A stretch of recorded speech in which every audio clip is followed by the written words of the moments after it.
올 한 해를 시작하면서 제자 되어 제자 삼는 교회, 하는 것에서 되어지는 교회라는 주제로 우리가 올 한 해를 시작했습니다. 여러분, 누가 제자입니까? 바로 제가 제자입니다. 우리가 함께 연초에 이 고백을 드리면서 시작했죠. 예수께서 나와 말씀하여 이르시되 하늘과 땅의 모든 권세를 내게 주셨으니 그러므로 너희는 가서 모든 민족을 제자로 삼아 아버지와 아들과 성령의 이름으로 세례를 베풀고 내가 너희에게 분부한 모든 것을 가르쳐 지키게 하라. 볼지어다 내가 세상 끝날까지 너희와 항상 함께 있으리라 하시니라. 아멘. 사랑하는 성도 여러분, 여러분들이 기도하면서 또 마음에 품고 있는 전도 대상자들, 특별히 여러분의 가족들, 여러분의 친지들, 여러분 주변에 있는 친구들과 이웃들을 전도하고자 하는 마음을 품고 계실 텐데요. 여러분들이 그들을 위해서 기도할 때 그냥 한 번 교회에 나오는 정도를 생각하면 그 수준에서 넘어가지 못합니다. 여러분들이 그분들을 교회에 초대할 때부터 그들이 나와 같이 예수 믿는 사람, 나와 같이 열심히 주님을 섬기는 사람이 되어지기를 소망하면서 그들을 위하여 기도하면서 그들을 주께로 인도해야 합니다. 그래서 저와 여러분들이 이런 마음을 가지셔야 됩니다. 여러분들이 전도해 오시는 분들, 또 우리 교회에 오시게 되어질 새 신자들이 헌신자가 되어질 때까지 전도하는 여러분들이 먼저 그분들을 가르치고 그분들을 지도해 주는 영적인 아비와 어미의 마음을 가지셔야 합니다. 여러분들이 새가족 팀이 되면 되고 여러분들이 새가족들을 양육하는 그 훈련되어진 사람이 되면 됩니다. 그래서 여러분들이 그저 교회 한번 데려왔다, 전도 축제가 있고 성주일이다라고 해서 교회 한 번만 가자라고 하면 정말 교회 한 번만 갑니다. 그게 아니라 나처럼 예수 믿는 사람, 나처럼 예수 잘 믿고 교회에 열심히 출석하는 사람이 되기 원한다는 마음을 품고 그를 데리고 와서 여러분들이 마치 출산한 어머니가 태어난 아기를 돌보는 것처럼 여러분들이 돌볼 마음을 가지고 그들을 품으셔야 됩니다. 여러분의 마음속에 품고 있는 태신자들, 여러분의 자녀들, 여러분의 손주들, 여러분의 남편과 아내와 이웃들, 친구들, 그분들을 여러분 가슴에 품으세요. 태신자로. 그리고 그들을 출산하는, 그들을 주께로 데려오는 그날부터 여러분들이 그들의 본모가 되고 그들을 돌보는 아비의 마음을 가지고 여러분들이 제자가 되어 그들을 제자 삼는 일에 우리가 온 힘을, 온 마음을 다해야 된다는 것을 함께 나누었습니다. 그래서 우리가 할 수 있는 능력이 없습니다만 주님이 분명하게 약속하셨잖아요. 너희가 권능을 받고 창조의 능력, 디나미스를 너희가 받게 되어지면 예루살렘, 여러분의 가정, 유대, 여러분의 일터, 사마리아, 우리가 살고 있는 이 지역, 이 부산 땅, 조국 대한민국을 넘어서 땅끝, 세계와 열방까지 우리가 주님의 증인이 될 것이다라고 분명하게 약속하십니다. 주님은 엄청난 부담스러운 사명만 맡기시는 것이 아니라 그 사명과 함께 여러분들에게 그 사명을 감당할 수 있는 능력을 주십니다. 남자는 군대를 갔다 오면 조금 철이 들고 여자분들은 아이를 출산한 이후에 어머니가 되고 난 이후에 성숙되어진 것처럼 우리의 신앙도 마찬가지입니다. 우리의 신앙의 수준이 한 단계 업그레이드 되기 위해서는 여러분들이 영적으로 태신자를 품고 그리고 태신자를 새신자로 양육해 보면서 그 새신자가 헌신자가 되어지는 모습을 보게 되어질 때 그 기쁨을 이루 말할 수가 없습니다.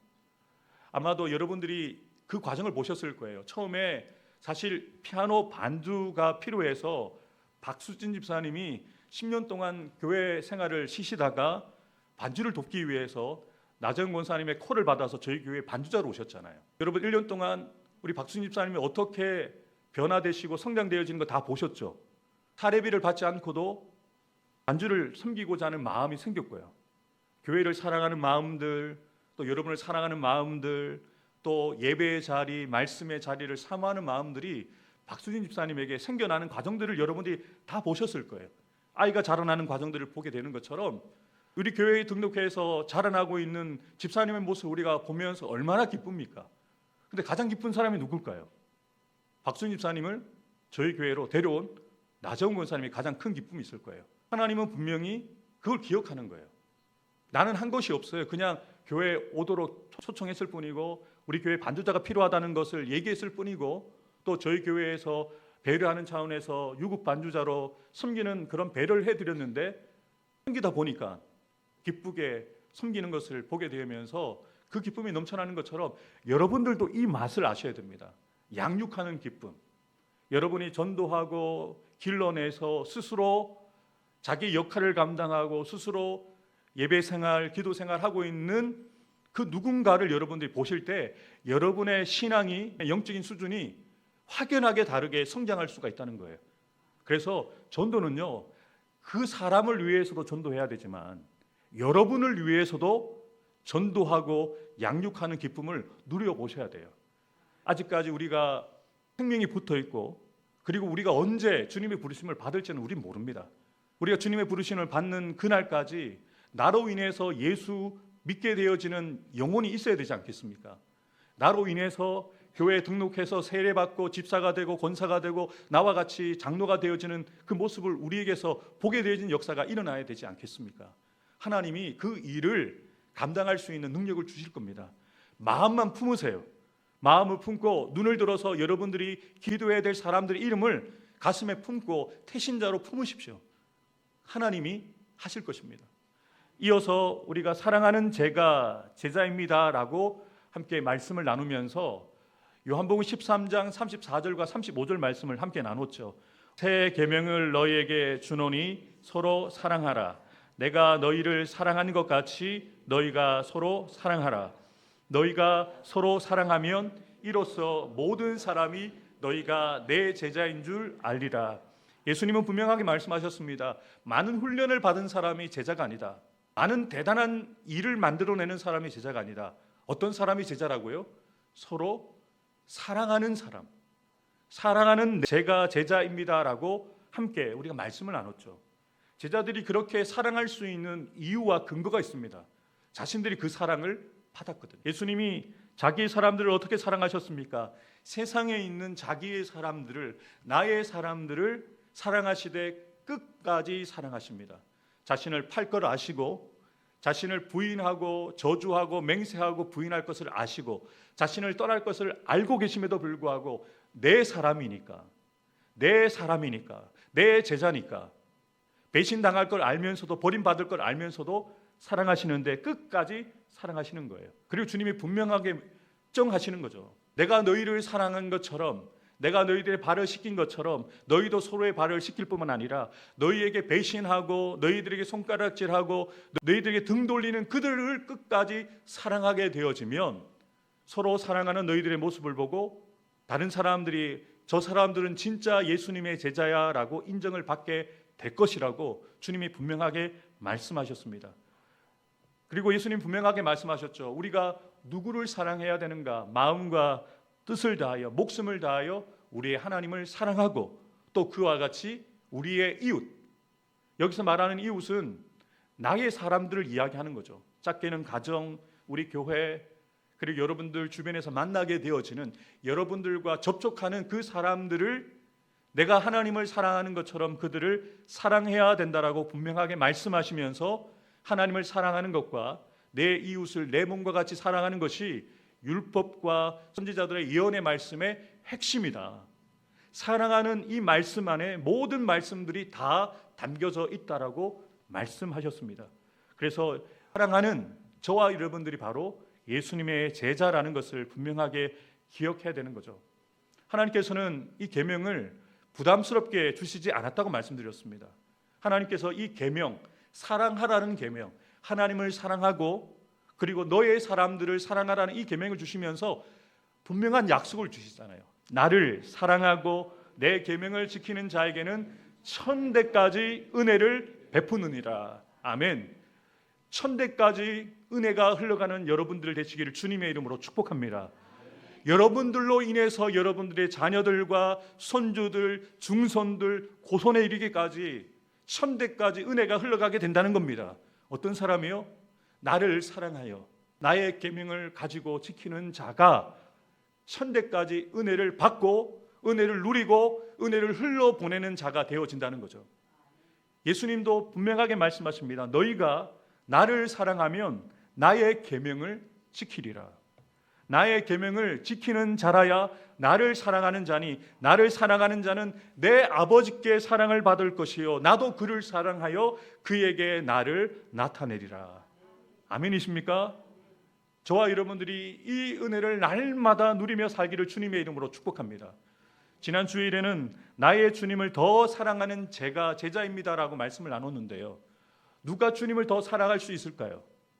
베드로와 예수님의 만남을 통해서, 제자들과의 만남을 통해서 분명하게 우리는 확인할 수 있었습니다. 예수님을 부인하고 떠났는데, 부활하신 예수님을 두 번이나 만났는데 여전히 정신을 차리지 못하고 자신의 사명의 자리를 버리고 떠났던 베드로와 6명의 제자들 예수님이 찾아가셨습니다. 그리고 배고픔 가운데 있는 그들에게 밥을 해 먹이시면서 그들과의 관계를 회복하시는데, 특별히 베드로를 대표로 제자들을 향하여서 분명하게 이 말씀하시는 거죠. 네가 여기 앉아있는 이 사람들보다 나를 더 사랑하느냐? 다른 거 묻지 않으십니다. 너 왜 나를 부인했느냐? 너 왜 지난 일주일 동안 말씀대로 못 살았느냐? 네가 목사라고 말할 수 있니? 네가 권호라고, 권사라고, 집사라고, 그리스도인이라고 말하면서 말씀대로 살지 못했니? 묻지 않으시고 따지지 않으십니다. 지금 네가 여기 앉아있는 이 사람들보다 나를 사랑하느냐? 내가 주님을 사랑합니다. 내 양을 먹이라. 다시 물으시죠. 네가 이 사람들보다 나를 사랑하느냐? 내 양을 치라. 나를 사랑하느냐? 네가 나를 사랑하느냐? 주님이 아십니다. 내 양을 먹이라. 예수님의 용서를 받은 베드로가 이전과는 다른 수준으로 주님을 사랑하게 됩니다. 사랑하는 성도 여러분, 저와 여러분들이 십자가를 바라보면 먼저 떠와야 될 것은요, 그 십자가에 우리가 매달렸어야 됩니다. 우리가 그 십자가에서 마땅히 죗값을 담당하여 우리가 죽었어야 되는데요, 누가 십자가에 대신 못 박히셨습니까? 예수님이 못 박히셨어요. 그리고 십자가에서 가상 치는 가운데 마지막 한마디, 다 이루었다. 너의 죗값을 내가 대신 다 치루었다. 우리에게는 이런 선언입니다. 하나님이 너를 용서하셨다. 누구 덕분에요? 예수님이 우리를 대속해서 죽으신 대속의 죽으심을 통해서 우리가 용서받았거든요. 이 용서를 받았기에 우리는 주님을 사랑할 수밖에 없는 겁니다. 예수님의 그 용서를 인하여서 우리가 다시 살게 되었기 때문에 주님을 사랑할 수밖에 없는 운명을 우리가 살아갈 수밖에 없는 것이죠. 주님을 더 사랑하는 사람이 누구입니까? 주님의 용서를 깨닫는 사람. 주님의 십자가를 바라볼 때마다 저 십자가에서 내가 죽어야 될 그 자리에 예수님이 대신 십자가에 못 박히시고 죽으심으로 나는 용서받았다. 나는 용서받은 죄인이다. 예수님 안에서 의인이다. 그리고 날마다 그 고백을 가지고 살아가는 사람이 주님을 더 사랑하게 된다는 것이죠. 오늘 함께 읽은 본문의 말씀은요, 더 의미가 있는 것이 다른 제자들이 아니라 예수님을 가장 사랑했고 예수님께 가장 사랑을 많이 받았던 제자가 쓴 서신서입니다. 사도 요한이 나중에 나이가 들어서 노년이 되었을 때 이 강단 위에서 설교할 때마다 설교의 주제가 무엇이었냐면 사랑하라였습니다. 하나님을 사랑하라. 또한 이와 같으니 형제를 사랑하라. 그 설교를 듣고 있었던 초대교회 성도들이 묻는 거예요. 사도 요한님, 다른 주제의 설교는 없습니까? 그리고 기대하고 다음날 설교를 듣는데 또 사랑하라 말씀하신 거예요. 왜냐하면 사도 요한은 예수님이 말씀하신 그 진심을 알고 있거든요. 무엇이 중요하다는 것을 현장에서 직접 목도하고, 주님이 원하시는 것이, 하나님이 원하시는 것이 사랑하는 것이구나, 이것을 깨닫고 서신을 쓰면서 성도들에게 사랑해야 한다, 하나님을 사랑해야 된다, 하나님이 우리를 사랑하신 것처럼 우리가 서로 사랑해야 된다라고 분명하게, 애매하지 않고 분명하게 전하기 위해서 이 서신서를 쓰고 있는 거예요. 여러분, 이 사도 요한이 이 요한 서신을 쓰면서 성도들에게 서로 사랑하자라고 기록하고 전하고 있는데요, 이 말씀의 원조가 누굴까요? 사도 요한이 아닙니다. 이 말씀을 처음 들었던 그 원조의 시기가 있을 거 아니에요. 사도 요한은 분명히 자신이 쓴 복음서에 기록하고 있습니다. 예수께서 자기가 세상을 떠나 아버지께로 돌아가실 때가 이른 줄 아시고 세상에 있는 자기 사람들을 사랑하시되 끝까지 사랑하시니라. 사도 요한이 요한복음을 다른 복음서보다 가장 늦게 기록했거든요. 복음서를 기록하면서 추억을 떠올린 거예요. 예수님이 십자가에 못 박히시기 전날, 잡히시기 전날 그날 밤에 다락방에 모여서 함께 마지막 만찬을 나누면서 예수님이 제자들이 발을 씻겼던 그 현장을 기억해내는 거예요. 근데 그 사건을 설명하기 전에 설명을 미리 한 거죠. 이 사건의 의미는 자기의 사람들을 끝까지 사랑해 주셨던 사건이다. 누구를요? 자기를요. 여기서 말하는 자기의 사람들은 자기를 이야기하죠. 사도 요한이 그 사랑을 받았다는 것을 기억하면서 기록하고 있는 거예요. 예수님께서 자기의 사람들을 끝까지 사랑하셨다. 그 사람이 나에게 잘해 주어서가 아니라, 그 사람이 나의 마음에 맞아서가 아니라, 그 사람이 나를 버리고, 그 사람들이 나를 떠나고, 그 사람들이 나를 맹세하고 부인하고 저주하고 부인할지라도 내가 선택한 나의 사람이니까 끝까지 사랑한다. 이것을 주님이 직접 보여주셨거든요. 여러분 성경 읽으실 때 그림원으로 보라고 말씀드렸잖아요. 제자들이 매일 발을 볼 것 아니겠습니까? 매일 발을 씻지 않겠습니까? 그러면 누구의 손길을 기억해낼까요? 예수님이 자신의 발을 정말 구석구석 깨끗하게 닦아주셨던 그 장면을 발을 볼 때마다 생각하는 거예요. 저는 베드로도 더 큰 은혜를 받았다고 생각해요. 닭이 울 때마다 자신이 부인했던 흑역사를 기억해내는 것이 아니라 자신은 주님을 그렇게 3번 부인했는데 양을 먹이라고, 양을 치라고, 양을 먹이라고 하시는 주님의 음성으로 들리는 거예요. 닭의 울음소리가 내 양을 먹이라, 내 양을 치라, 내 양을 먹이라, 이 음성으로 들리는 거예요. 그러니까 평생 사명 붙들고 주님 더 사랑하면서 자신에게 주어진 그 사명을 감당하다가 마지막 순간에 못 박혀 그 사형을 당하게 되어지는데, 전해지는 전언에 의해서는 내가 어찌 예수님과 똑같이 십자가에 못 박힐 수 있겠느냐라고 해서 거꾸로 해서 십자가에 처형을 당했다는 이야기가 전해집니다. 마지막 그 순간까지 예수님이 예언하신 대로 다른 사람들의 손에 매어서 십자가의 죽음을 당했다는 거예요. 주님을 사랑하는 것을 자신의 생명을 내어놓음으로 증명해 보인 사건들이 기록되어 있었다는 거죠. 예수님이 분명하게 이 발을 씻기시는 사건을 설명하잖아요. 내가 주와 선생이 되어 너희들의 발을 씻겨 주었는데 난 한 번이지만 너희가 서로 발을 씻어 주도록 내가 본이 되기 위해서 너희들도 나처럼 서로의 더러운 발을 씻겨주고 서로의 약한 부분들을 덮어주고 씻어주는 그 섬김을 감당하도록 내가 친히 본을 보였다라고 말씀하고 있는 것이죠. 이 사건을 분명하게 사도 요한이 기억하고 있는 거예요. 다른 복음서에는 기록이 되어 있지 않습니다. 사도 요한이 이 사건의 임팩트가 너무 강해서 기억해낸 것이고, 그리고 이 사건을 이렇게 해석해낸 것이고, 그리고 예수님이 그 현장에서 하셨던 말씀, 새 계명을 너희에게 주노니 너희가 서로 사랑하라, 이 말씀을 분명하게 요한복음에 기록한 것이죠. 사랑하는 성도 여러분, 우리가 왜 나의 사람들을 사랑해야 합니까?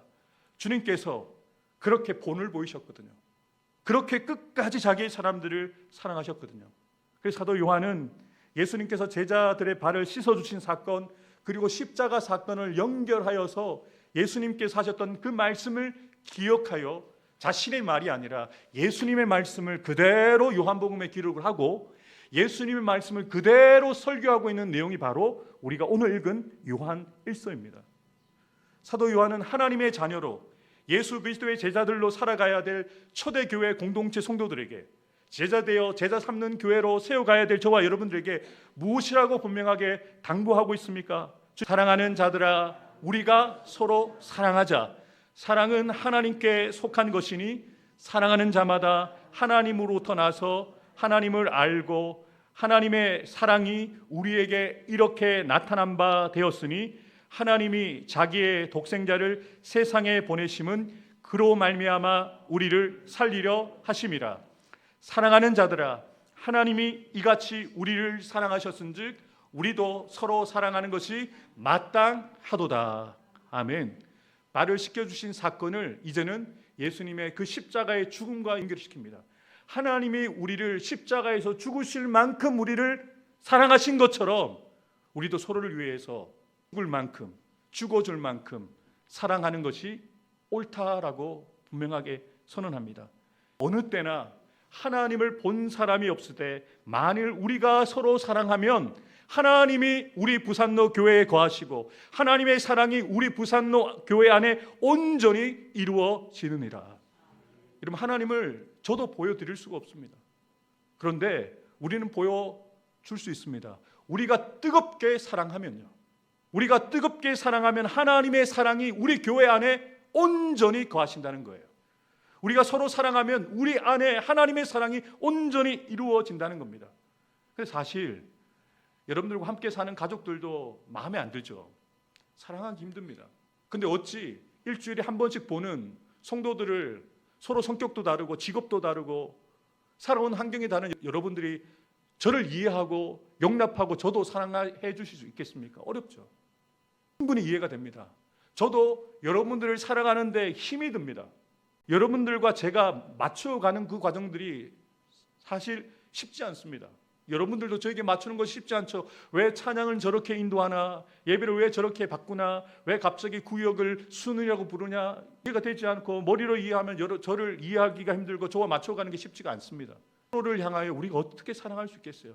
하나님의 말씀인데 아멘으로는 고백하는데 우리가 서로 사랑할 수는 있습니까? 서로 사랑할 수 있을까요?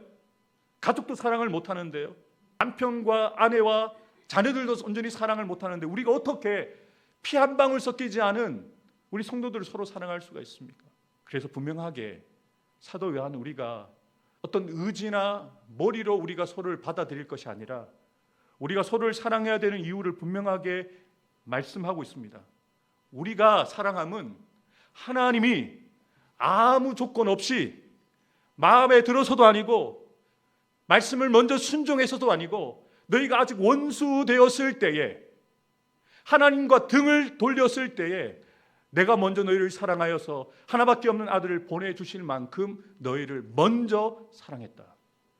성도 여러분, 묻지 마시고 따지지 마시고 사랑하기로 결단하십시오. 그냥 사랑한다. 우리 교회 목사님이니까, 내 목사님이니까 사랑한다. 내 부산로 교회 장로님이고 권사님이고 집사님이고 성도님이니까 성격은 나랑 안 맞지만 그냥 사랑하기로 결정한다. 하나님이 그렇게 우리를 사랑해 주셨으니까. 1만 달란트 빚을 탕감받은 종이 100데나리온을 용서를 못해요. 6조를 탕감받았는데 1000만 원을 빚을 탕감해 주지 않습니다.